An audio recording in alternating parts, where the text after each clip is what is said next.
नमस्कार दोस्तों, आप सभी का स्वागत है आपके अपने प्रिय चैनल सूरज के क्लासेस में। दोस्तों, आज मैं आपके सामने एक ऐसी चौंकाने वाले गांव की कहानी लेकर आया हूं जिसे सुनकर शायद आप अंदर से हिल जाएंगे। दोस्तों, कहानी को शुरू करने से पहले मैं आपसे एक रिक्वेस्ट करना चाहूँगा कि अगर अभी तक आपने हमारे चैनल को सब्सक्राइब नहीं किया है तो सब्सक्राइब कर लें, क्योंकि हम आपके लिए इसी तरह के इंटरेस्टिंग स्टोरीज लाते रहते हैं। हमारा एक टेलीग्राम चैनल भी है जिस पर भी हम इस तरह की स्टोरीज पोस्ट करते हैं। सो दोस्तों, ये बात है कुलधारा के एक गांव की। कुलधारा गांव की बात है। अगर कुलधारा गांव की बात करें तो ये जैसलमेर से करीबन 18 किलोमीटर दूर स्थित एक गांव है जो पिछले करीबन 200 वर्षों से वीरान पड़ा हुआ है। जब भी आप जैसलमेर से इस गांव के लिए निकलेंगे तो 5-6 किलोमीटर तक तो आपको आपके आसपास वाहन चलते हुए दिखाई देंगे, लेकिन उसके बाद का रास्ता काफी वीरानी सा दिखेगा आपको, क्योंकि इस रास्ते पर कोई भी आना पसंद नहीं करता। इसके बाद जब जैसे ही आप कुलधारा गांव के पास पहुंचेंगे और आप इस गांव में एंटर होंगे तो आपको काफी अजीबोगरीब आभास होंगे। जैसे कि गांव की बॉर्डर में एंटर होते ही अचानक से ही तापमान में एक गिरावट सी नजर आती है। आपको वहां पर तापमान काफी डिफरेंस नजर आएगा, तापमान गिरा हुआ नजर आएगा और आप कुछ अनइवन फील करेंगे। यहाँ पर जाने वाले लोगों की माने तो उन्होंने कई बार यहाँ जाने के बाद अजीबोगरीब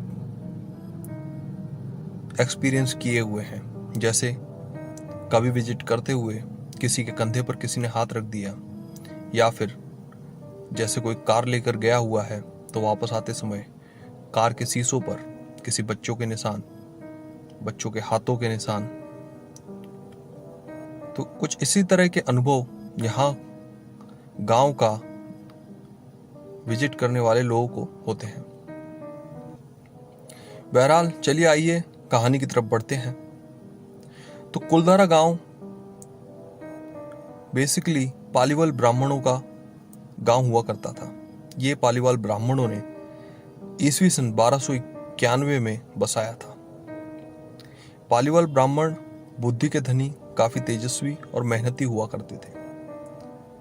उन्होंने जैसलमेर जैसी जगह पर भी पानी के संग्रह के लिए एक तकनीक अपनाई। यहाँ पर आप देखेंगे कि काफी सारी वाव्स उन्होंने बना रखी है।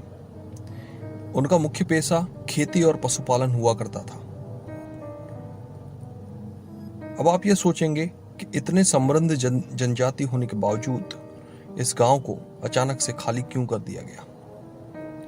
इसके पीछे काफी सारी वजह बताई जाती हैं, लेकिन एक वजह जो काफी ज्यादा पॉपुलर है उसके बारे में मैं आपसे सबसे पहले चर्चा करूंगा।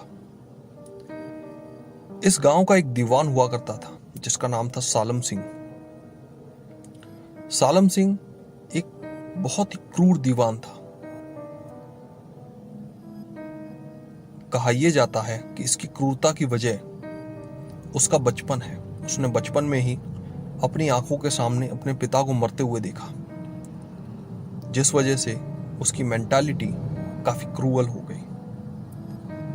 सालम सिंह तभी से वहां के राजा से नफरत करने लगा और उसने अपना महल उस राजा के महल से भी ऊंचा बनवाया।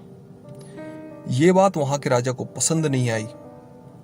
इसी वजह से उसने सालम सिंह के महल के 2 मंजिलों को तोड़वा दिया।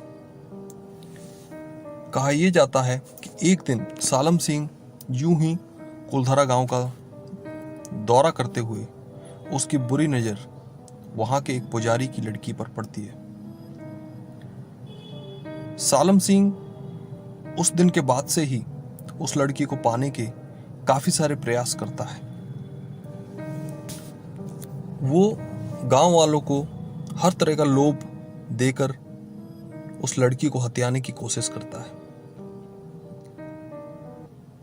उसने कई बार तो उस लड़की को उठवाने की भी कोशिश की, लेकिन पालीवाल ब्राह्मण भी काफी समृद्ध ब्राह्मण थे, तो उन्होंने इतनी आसानी से सालम सिंह के सामने हार नहीं मानी।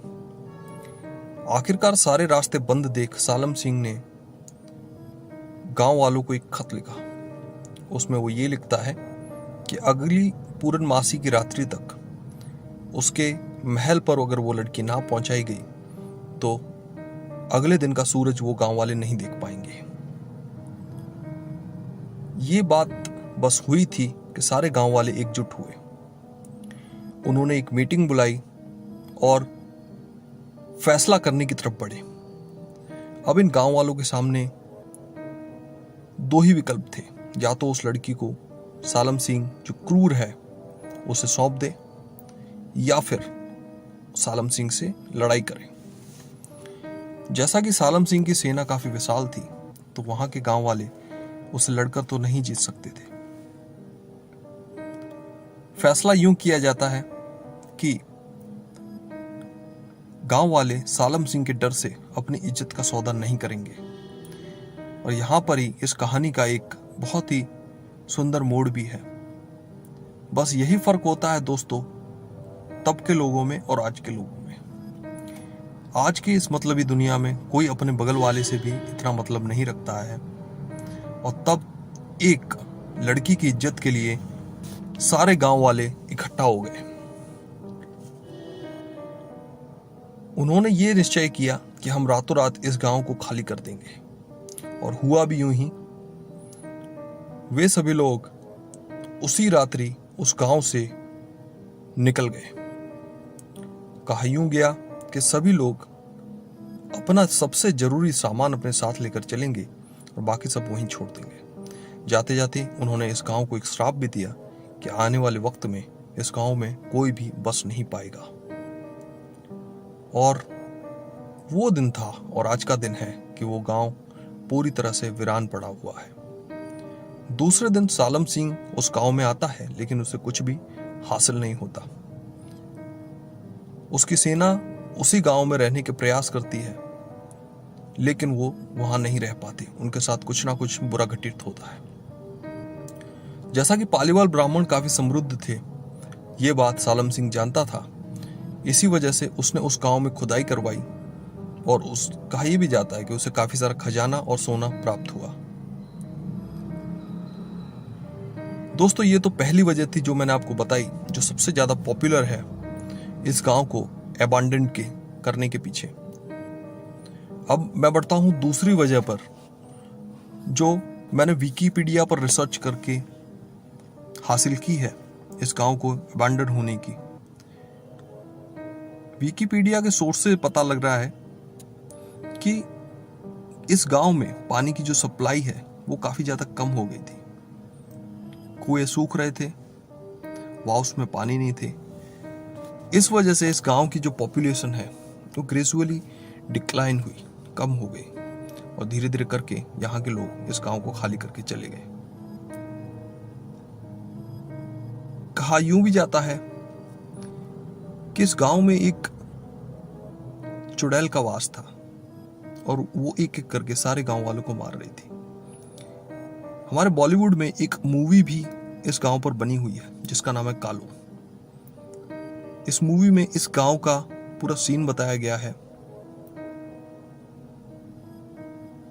बहरहाल दोस्तों, वजह कुछ भी रही हो, लेकिन हकीकत आज के वक्त में यह है कि ये गांव एक आज का टूरिस्ट स्पॉट बना हुआ है, और शाम को सूरज ढलने के बाद कोई भी इस गांव में जाने की हिम्मत नहीं करता। सन 2013 में पैरानॉर्मल सोसाइटी की एक टीम ने इस गांव का दौरा किया।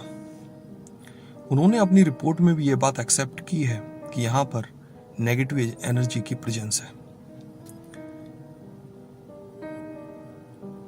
सो दोस्तों, इस कहानी से हमें सीखने को यही मिलता है कि हमें कभी भी बुरे वक्त में बुराई का ना साथ देते हुए अच्छाई का और सच का साथ देना चाहिए, चाहे उसकी कीमत हमें कुछ भी चुकानी पड़े। हमें कुलधारा गांव के लोगों से यह भी सीखना चाहिए कि जिस तरह से उन्होंने एक लड़की की इज्जत के लिए जो कीमत देनी पड़ी वो चुकाई और इस गांव को वीरान कर दिया। सैल्यूट है, हेड्स ऑफ है ऐसे लोगों को और उनकी सोच को। इसी के साथ आज की इस वीडियो को हम समाप्त करेंगे। मिलते हैं आपसे नेक्स्ट वीडियो में।